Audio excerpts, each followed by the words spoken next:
All right, all praise, glory, and honor is most certainly due to the Most High Elohim of the patriarchs Abraham, Isaac, and Jacob. I want to say peace to each and every one of you in the name of His Son, Yahushua HaMashiach, who you call Jesus the Christ. It's always a blessing each and every single time that I come before you to bring a message contained in His Word, and never do I count it as a light thing to do so.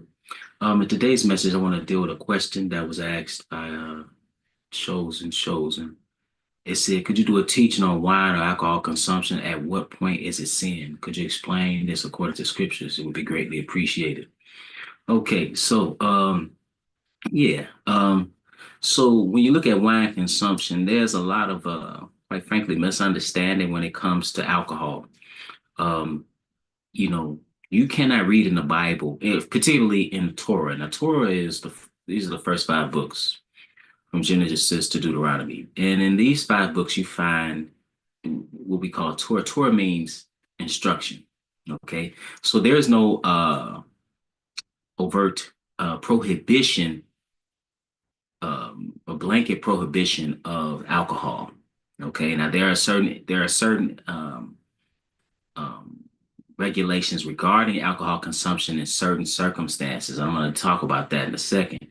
But yeah, there's no flat out general prohibition of alcohol. And yet, when you look at Christianity, you find that there are a lot of Christian denominations that that prohibit alcohol consumption. You have, for example, you have certain Baptist sects or denominations that or sects of a denomination that prohibit alcohol. You have Pentecostals, you have Anabaptists, you have some Seventh-day Adventists, LDS. Some would question whether or not that's Christian or not, but I'll just throw it in there because it's all wrong.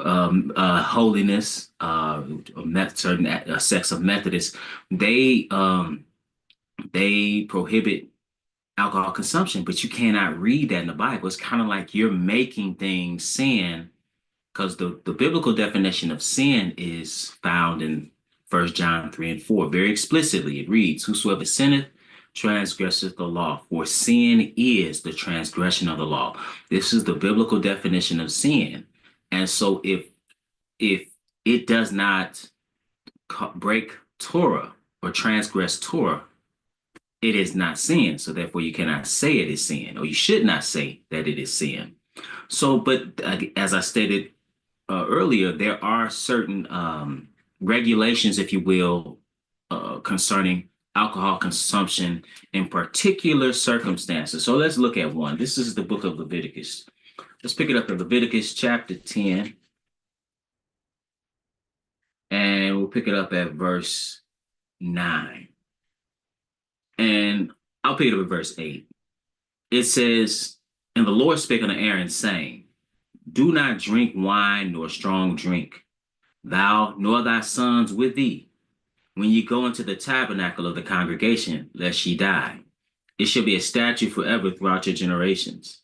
Okay, so now when he's talking about the priests, okay, he tells them what? Don't drink wine or strong drink.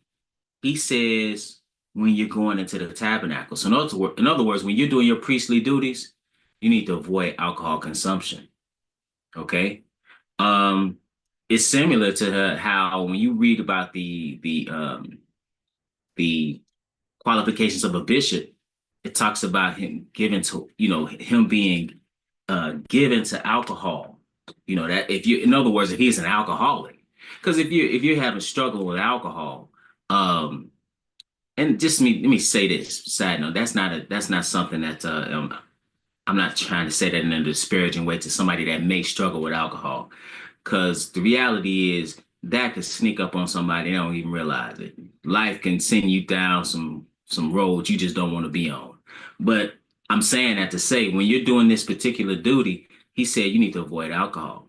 That's specific to particular priests here, and it is specific when you are going into the tabernacle to fulfill your priestly duties. All right, so that's something that you would avoid, but that's not a blanket prohibition of alcohol. So if they weren't at the time fulfilling their priestly duty in those times, they could do what? Consume alcohol. Why do I say that? Because there's no prohibition that they can't. Now, there are some, let's go to Numbers, the sixth chapter. Now there are some that they had to avoid alcohol consumption. This is Numbers the sixth chapter. Here in Numbers the sixth chapter, you read the law or the instructions concerning the vow of a Nazarite. In Numbers 6 and verse 1, it says, And the Lord spake unto Moses, saying, Speak unto the children of Israel, and say unto them, When either man or woman shall separate themselves to vow a vow of a Nazarite, to separate themselves unto the Lord, he shall separate himself from wine and strong drink, and shall drink no vinegar of wine or vinegar of strong drink, neither shall he drink any liquor of grapes, nor eat moist grapes or dry. All the days of his separation shall he eat nothing that is made of the vine tree, from the kernels even to the husk. Okay, so now the Nazarite could not consume alcohol, this type of alcohol. Okay, but that's not a general prohibition. So what do we have? We have prohibitions concerning priests at particular times, specifically when they're fulfilling their priestly duties in the tabernacle. And we have the Nazarite. Most people have not taken the vow of a Nazarite. Most people are not priests, nor is there a tabernacle or even a temple for which to even fulfill that. And that's so what I'm saying is that simply would not necessarily apply. And you know it's not now with you speaking in general terms here, that's something that would apply to most people. You know it's not a sin because again, there would have to be a stipulation in Torah saying that it is a sin blanketly like that, or in general, thou shalt, just like how it says, thou shalt not kill, which is thou shalt not murder. That's how you interpret that. It'd have to be not saying it would be a part of the Ten Commandments, but if it was some where we could read in Torah in totality there was a general prohibition, it would say something to the effect of thou shalt not consume alcohol. We don't see that. Furthermore, we see a lot of allotments or allowances to consume alcohol. Let's and in conjunction or connection with worship. This is Deuteronomy the 14th chapter. Deuteronomy the 14th chapter. And I'm going to pick it up here. I'm going to pick it up at verse 22. And let's just pay attention as I read this here. It says, Thou shalt truly tithe all the increase of thy seed that the field bringeth forth year by year. So this is instruction concerning tithing. It says, and that's a tenth of what you would give unto the Lord. And thou shalt eat before the Lord thy God in the place which he shall choose to place his name there. All right. Then he goes on to say, the tithe of thy corn, of thy wine, and of thine oil, and the firstlings of thy herds and of thy flocks, that thou mayest learn to fear the Lord thy God. So he said even tithe of these things, and he mentioned wine in there. He went on to say, in verse I'm gonna keep reading. And of thine oil, and the first things I heard in thy flocks, that thou mayest learn to fear the Lord thy God always. And if the way be too long for thee, meaning if you cannot reach that particular location, what does he say? He says, so that thou art not able to carry it, or if the place be too far from thee, which the Lord thy God shall choose.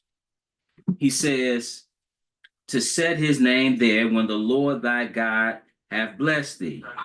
Then he said, then shalt thou turn it into money, and bind up the money in thine hand, and shall go unto the place which the Lord thy God shall choose.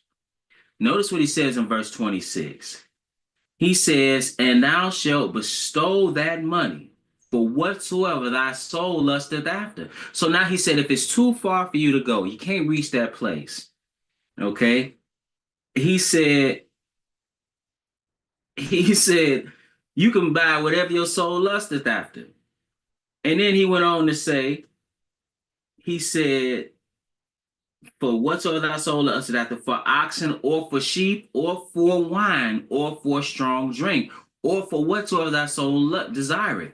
And thou shalt eat there before the Lord thy God, and thou shalt rejoice thou and thine household. So understand, that wouldn't be the case. He wouldn't tell you could do that if it was sin to consume alcohol. So clearly that's not the case. Okay, let's read this here real quick in Psalms 104 because he talked about wine. Psalms 104. I'm gonna pick it up here. Now here in this psalm, it's about the creation and all the wonderful things of the creation. And it starts off, it begins, bless the Lord, O my soul, O Lord my God, thou art very great, thou art clothed with honor and majesty. Then it goes on to talk about all the things that the Lord has done. Okay. So it says who covers thyself with light as with a garment, who stretches out the heavens like a curtain. It goes on and on to talk about the wonderful things that he's done. In verse, I'm just skipping around a little bit. In verse 11, uh, it says they give drink to every beast of the feast. Talking about the waters, all right.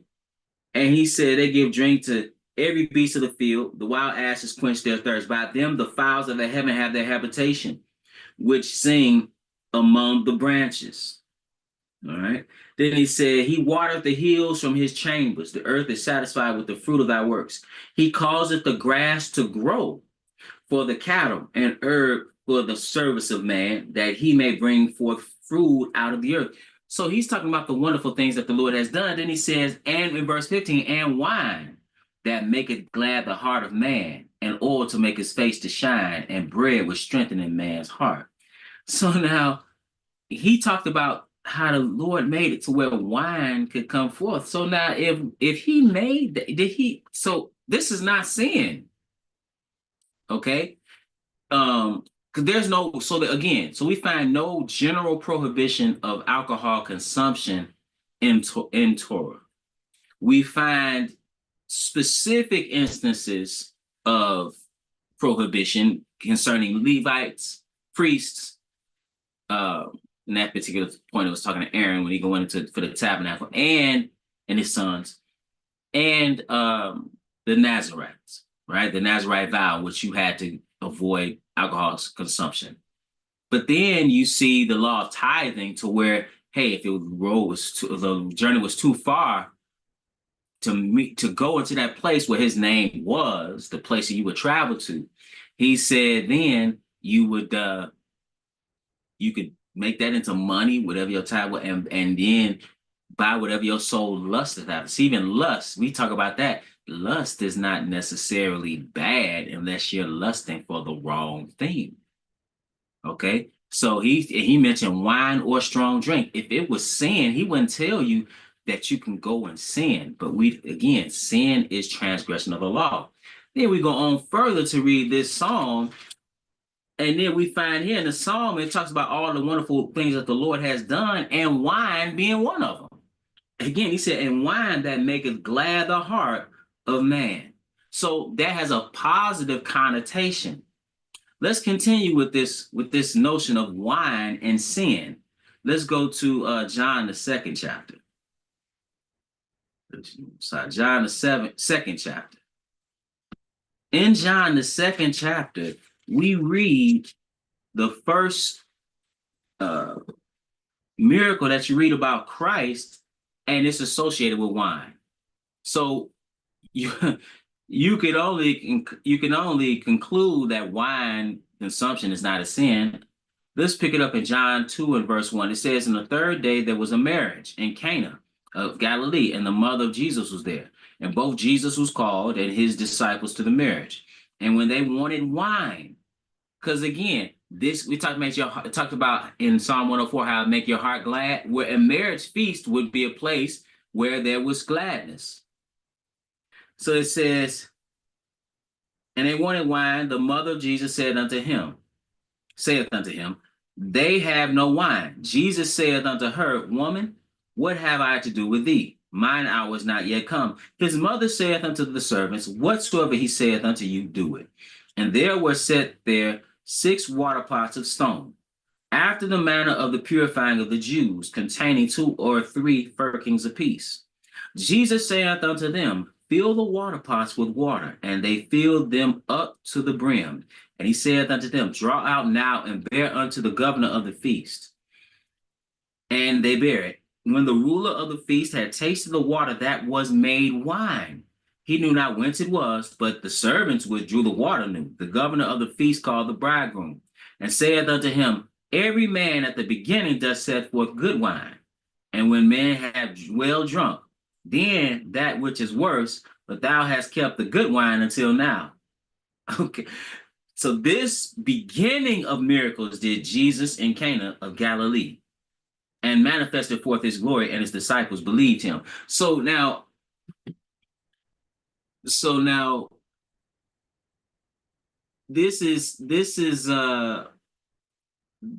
is problematic if alcohol consumption is a sin. Why? Because you have the Mashiach, the Messiah, the Christ making wine.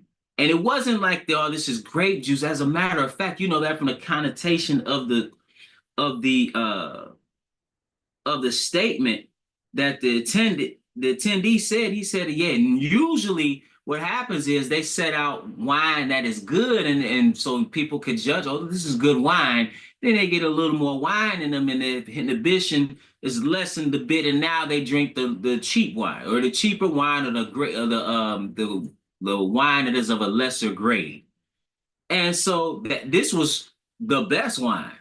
So if wine or alcohol consumption was a sin, then Christ was causing people to sin. You brothers and sisters, clearly, just logically, we should conclude that that makes absolutely no sense. See, one thing about the Bible, we can't add to it, we can't take away from it. Otherwise, you'd be found a liar. We can't make something sin that's not sin. Who are we? And so we should, you should question. Now, that's one thing if you say you don't drink. There's nothing wrong with not drinking. Okay? Especially, like I said, sometimes people have, problems with alcohol. Certain people, they could, they struggle with alcohol. So with basically keeping their bearings and sobriety is an issue. If you know that's the case, you shouldn't drink. But does that mean that alcoholism is, not alcoholism, but alcohol consumption is a sin? The answer is no. Let's go further with wine or alcohol consumption in Christ. Because we know Christ, he was without sin, and his first miracle was turning water to wine at a wedding. This is Luke, the 7th chapter. Luke, the 7th chapter, and look at the description that they said about him. So we read about these are the words of the Mashiach of Christ, and he says he compares his ministry, so to speak, to that of John. Now, both of them are saying the correct thing, but they came in different ways, which is nothing. That's not uncommon. You have, for example, different preachers. Their approach or their style can be different, but as long as they're telling you the truth, and they both were telling the truth. Notice what it says here. This is Luke, the 7th chapter, and verse 31, and we're here to pay attention to what he says about wine. He says, and the Lord said, whereunto then shall I liken the men of this generation, and to what are they like? They are like unto children, sitting in the marketplace, and calling one to another, and saying, we have piped unto you, and ye have not danced. We have mourned to you, and ye have not wept. In other words, he's saying it doesn't matter what people say or how they say it, people won't. It doesn't matter what the man of God says, the people won't listen. So so even though these men sent by the Most High to the people, they won't take heed. So now he says in verse 33, he's describing John the Baptist. He said, but John the Baptist came neither eating bread nor drinking water, and ye say he had the devil. So he abstained from drinking wine. Right? He said, and ye say he had the devil. Right? You have some, so he's wrong, even though he's not wrong, you say he's wrong. But then, and you look at how he's not drinking wine, he's abstaining, he's doing these things, he must have a devil. Then you say the Son of Man has come eating and drinking, And ye say, behold, a gluttonous man and a wine bibber, a friend of publicans and sinners. So you call him a wine bibber. So if you're called a wine bibber, you had to at least consume some wine. It's not you. We know that the Mashiach wasn't an alcoholic, but that was their charge. And if that's their charge, there had to be some alcohol consumption. We saw he turned water to wine at a wedding. Okay. He said, but wisdom is justified of all her children. So what is the issue here? The issue is I'm reading this because, again, he turned water into wine at a wedding. They called him a wine bibber. We know, not to mention, when you look at the implementation of the Passover regulation in regard to consuming wine and bread, right? So now that again, let's go to 2 Corinthians. So he would have been causing people to sin, and he would have been sinning if alcohol consumption was a sin. 2 Corinthians, the fifth chapter. And we know that's not the case. I just want to read this about Christ. It says in verse 20, now then, 2 Corinthians 5 and 20. Now then, we are ambassadors of Christ, as though God did beseech you by us. We pray you in Christ's stead, be reconciled to God. So now this is, so this is the context here. This is he's talking about being renewed in Christ. This is Paul the apostle in his second epistle to Corinth. But now notice what he says here also, because this is why I came here specifically, because he's going to describe Christ. He said, for he hath made him to be sin for us who knew no sin, that we might be made the righteousness of God in him. So we are seen as righteous because we're covered in his blood. We're covered, all those the sins of humanity were laid upon him. They were transferred unto him, just like they would be transferred to that animal that was to be sacrificed in regard to the sacrificial law that you read about in Torah. We understand that all that pointed to Christ. But my point in saying it is Christ was without sin. All right. He's a lamb without blemish and without spot. He didn't do any sin. So he didn't do any sin, but he drank alcohol and he made wine, wine for multitudes of people at a wedding. Clearly, you'd have to find that prohibition in the Bible, and it is not there. So now this is Paul talking about Christ being without sin.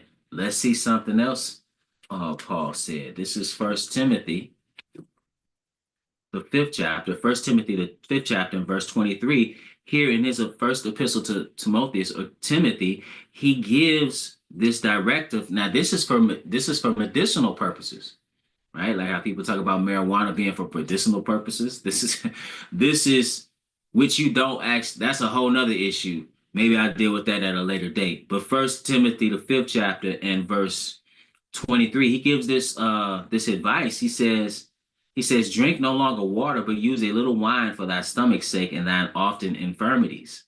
So he's saying that he needs to do this for medicinal reasons, and certain times alcohol can help with certain things. I know people use it sometimes for blood flow, sometimes like here's for stomach ailment. I've heard of people using certain alcohol for to treat when they have certain like cold and flu-like symptoms.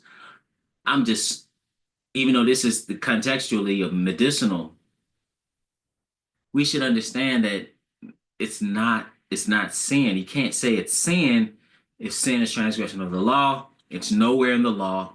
You don't have a general blanket prohibition. You have times, again, just to recap, you have times when he said Nazarites don't drink it, but that's when you have a Nazarite vow. Most people have not taken that. Secondly, he had the regulation in regard to the Aaron and his sons when they're doing the work of the priestly duties in the tabernacle. They were not to be drinking. Well, that's then. If they weren't doing that, then they could drink. Then you have the law of tithing, where it talked about if you can't reach the place for whatever reason, the journey be too long for thee to reach the place where his name is, you would take that money, take that tithe, bind up, make it into money, and buy whatever your soul lusteth after, and wine or strong drink. See, each strong drink is strong. That's like whiskey. That's like like that brown. Like it's not wine. So if that's in Torah, clearly it's not a sin. Then you get to Christ, his first miracle, making water to wine at a wedding. Him being referred to as a wine bibber, we understand that he was not a wine bibber, but we can certainly also understand that he did not abstain totally from alcohol as did John the Baptist, right? But he's without sin. So again, it can't be sin to drink alcohol. Then the one who told us he was without sin, Paul the apostle, advised Timothy to drink wine at times for it to even though it's medicinal to help him in his times when he's dealing with his stomach ailments. So now the question becomes, what is the issue with alcohol? Let's go now. So now let's get to it. Let's go to Proverbs. So it's not a sin to drink alcohol. This is Proverbs. But what is the issue? Proverbs, the 20th chapter. And here it is. Proverbs, the 20th chapter and verse 1. Proverbs 20 and verse 1 reads, wine is a mocker, strong drink is raging, and whosoever is deceived thereby is not wise. So now the issue here, so when he's talking about raging, he's talking about being if you if you're like me, you've been in a lot of situations where you have seen people who are intoxicated. I can't tell you how many times I've seen people intoxicated. Quite a few. Okay, early on in life. I'm not talking about my household, my child. I'm talking about particularly college days. Just in the lifestyle that was going on at that time. You saw a lot of people intoxicated. And that is when you see people intoxicated, they're like a different person. Okay, I can't tell you how many fights I've seen based off of people having too much alcohol. I've seen people and see one thing alcohol can do. The problem is not alcohol itself. It's not you sitting down and having a glass of red wine at dinner. As you eat your steak, you unwind after a long day of work, you go and watch the game, have conversation with your wife, talk to your kids, read them a bedtime story, pray with them at night, read them something out of the Bible, then go. That's not the issue. The issue is when you drink too much, your inhibitions are lowered. They call those, you drink those spirits, so to speak. What happens is people tend to do things that they wouldn't normally do. Okay. And so what happens is it's not the wine itself, it's what you do after you've consumed too much of it. See, too much consumption of wine can cause you to sin, and that's the issue. Okay, and that's kind of like the warning here. In a sense, he said wine is a mocker, okay, or a scorner, and raging.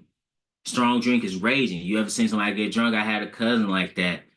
Nicest guy you ever want to meet, sober, but he was gonna get some alcohol in him. He gets some alcohol in him. There's going to be a fight.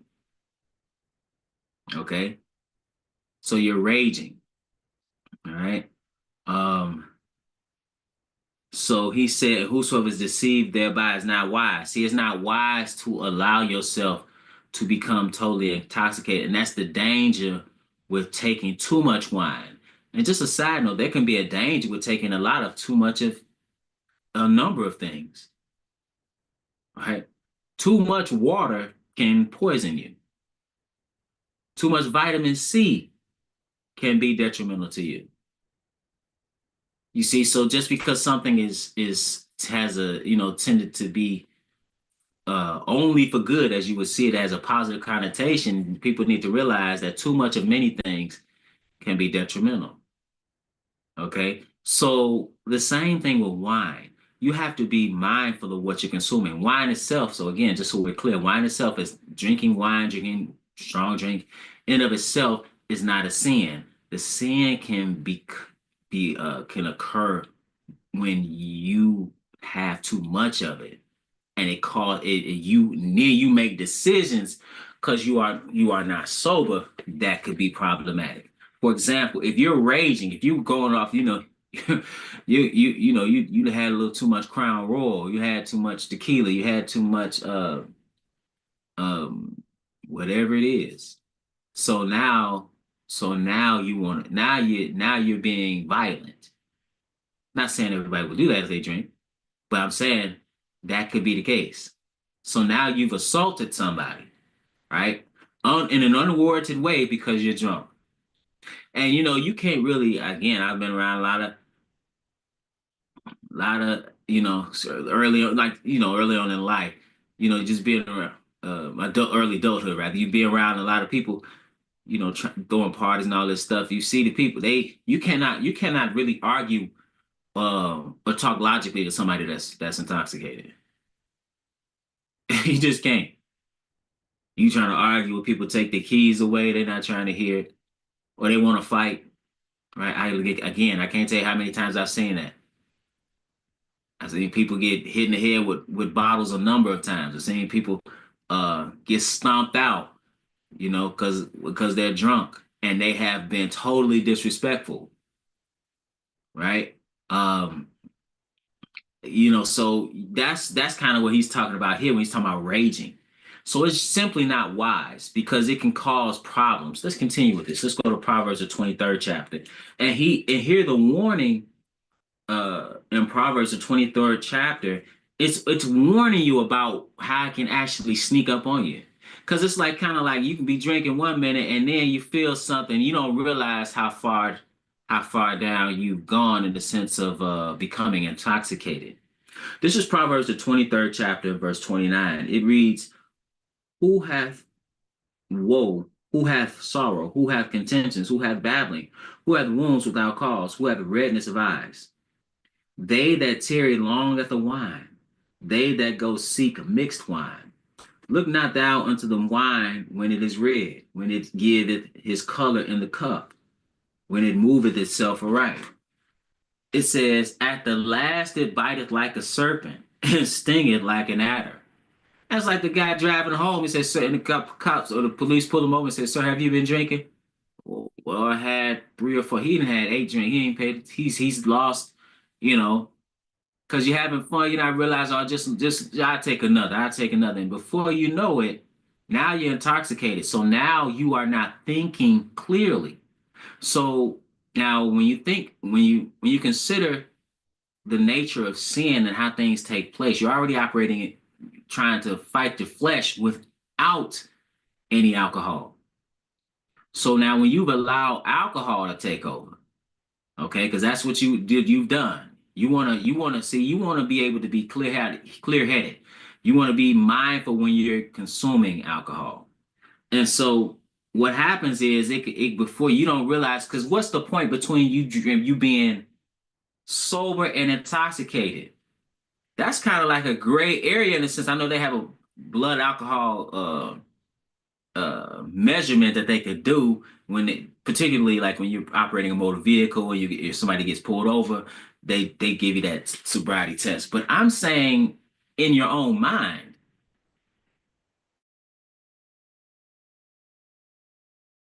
you can say, "Well, I had too much, quit now," when in actuality you should quit 2 drinks ago. And so that measurement, which involves a people, because everybody's not the same. Everybody don't have the same tolerance for alcohol. Certain people have a high tolerance. Some people have a low tolerance. What you've eaten, your weight, the type of alcohol, the mixture of alcohol that you had, all these things, and then some other things. You take these things into account of how you're going to react to alcohol. And so I would encourage people to you look at your relatives or your people around you.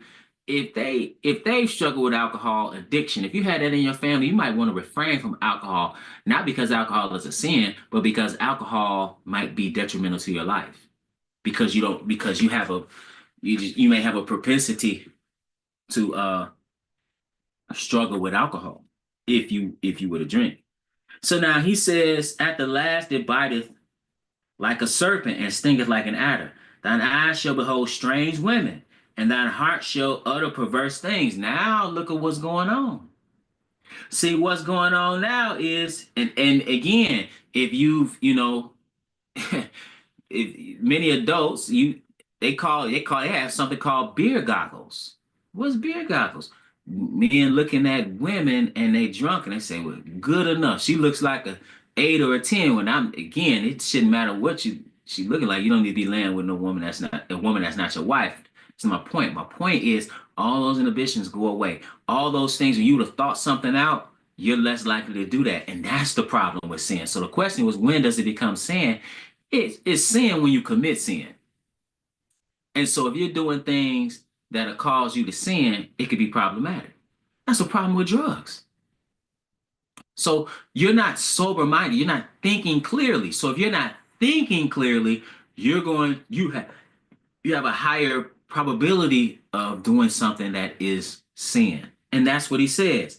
He says, thine eyes shall behold a strange woman, and thine heart shall utter perverse things. Then it says, so now you're going to give yourself over to sexual temptation. Think about statistically how many sexual assaults, how many just acts of sexual impropriety take place surrounding alcohol.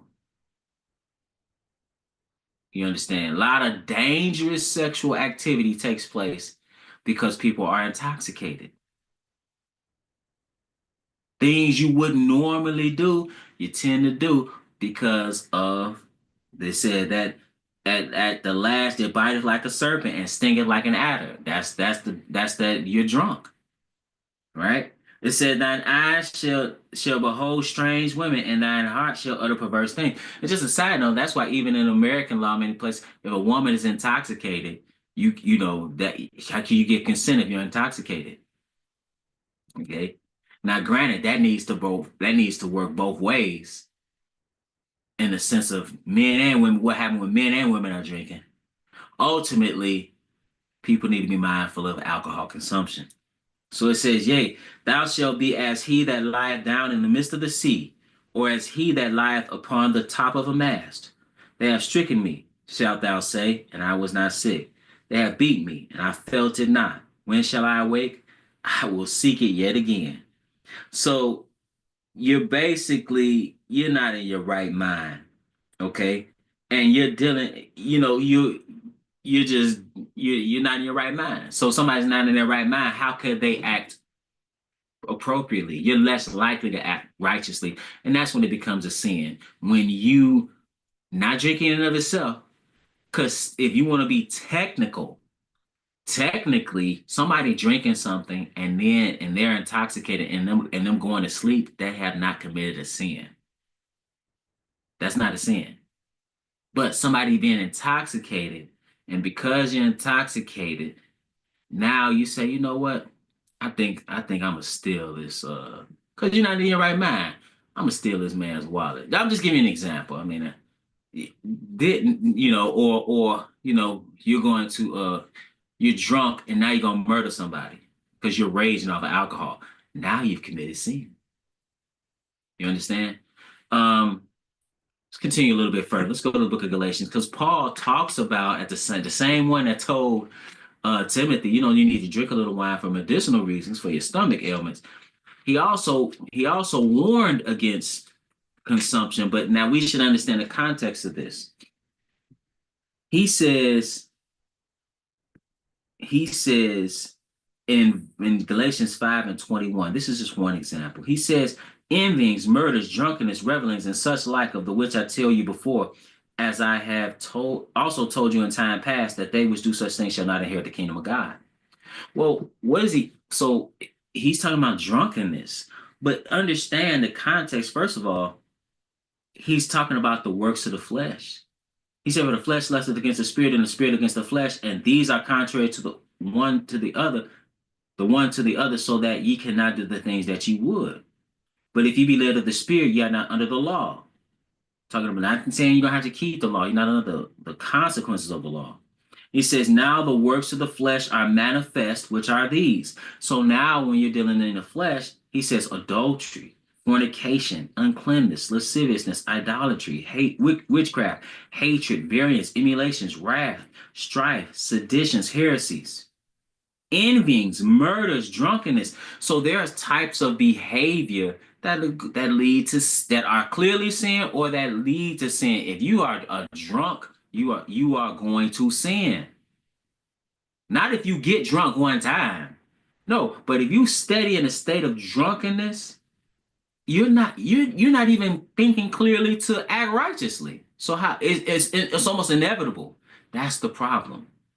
And that's what he's saying. And a lot of times when you look at the people and how they were dealing with alcohol, see, a lot of times, because when you read this, a lot of times the connotation is they're dealing in like that's the problem like gluttony. You're like, well, what's gluttony? What it, if you ever look at, for example, look at some if you look at an older film or a film that depicts a latter time, particularly in European culture, where you have this immense feasting and revelry, a lot of food, lot of alcohol, and a lot of women. So they end up engaged in what? Sexual impropriety. That goes along with their gluttony as they have. It just all goes together. Because if you think to put it in perspective, the same kind of dynamic occurs when people go out, like I mentioned, those parties. What you doing at those parties? Are they getting together to read Bible scriptures? No, they're getting together. They may have some food maybe there before they come. They're gonna drink a whole lot of alcohol. They're gonna dance with some women. Then they're gonna hey come to the hotel, come to wherever. But you're intoxicated. You got drug use, alcohol use. People doing cocaine in the bathroom. People getting drink after drink, buying drinks. People you're not in your right mind because you going off of what you're drinking. Now you're engaged in some what? In some sexual impropriety. Or now are engaged in physical assault. Or what? You drunk, so now it's time to shoot somebody. You see how that's the problem with alcohol. But alcohol in and of itself is not sin. It's not sin. Like I said, it's not technically a sin, may not be wise to do, but it's not technically a sin for a man to sit there, drink, and become intoxicated and then lay down and go to sleep. You have sinned. I can't say that. I can't say that. Because why can't I say it? Because the Bible doesn't say it. This is the last place here. First Peter, excuse me. First Peter. We're in First Peter, the fifth chapter. First Peter, the fifth chapter. And here in First Peter, the fifth chapter, and I want to read this verse 8. And this is something that the Bible talks about on a number of occasions, particularly in the epistles in the New Testament. Sobriety, sober thinking. He says, First Peter 5 and 8, it reads, be sober, be vigilant, because your adversary, the devil, as a roaring lion, walketh about seeking whom he may devour. So now he says, be sober or sober minded. Well, what does that mean? That doesn't, so he's not saying don't get drunk. He's saying you need to be alert. You need to be sober minded in the sense of knowing what you're doing, understanding your surroundings. But in this context, understanding that you have an adversary, the devil, that is trying to trip you up. And so when you think about that, it's hard enough in your right mind to always operate in righteousness because it can happen very quickly. The circumstance, or even, our minds are operating on a spiritual plane. So there are unclean spirits. Understand those fallen angels that deal with people around you or try to deal with you. So now if that's so you have to combat that with a period, let alone without alcohol. If you consume with alcohol, like it said, you looking at that strange woman, our sexual temptation was something that you in your right mind, you wouldn't even be considering. Now you're not in your right mind, and now the circumstances have lent themselves for you to do something that you should not do. That, brothers and sisters, is the problem with alcohol. But in and of itself, alcohol consumption is not a sin. And with that, brothers and sisters, I want to remind you that we're at the Household of Faith. We meet every Sabbath at 5925 West 25th Avenue in Gary, Indiana at 1 p.m. Central Standard Time. We live stream right here on the Israel Teach YouTube channel. We also have a Virginia congregation. Our Virginia congregation meets every Sabbath, every Shabbat at 12:30 p.m. Eastern Standard Time at the Red Roof Inn, 153 Garrisonville Road. Again, that's Stafford, Virginia. Um, and with that, brothers and sisters, it is always my prayer that you were edified.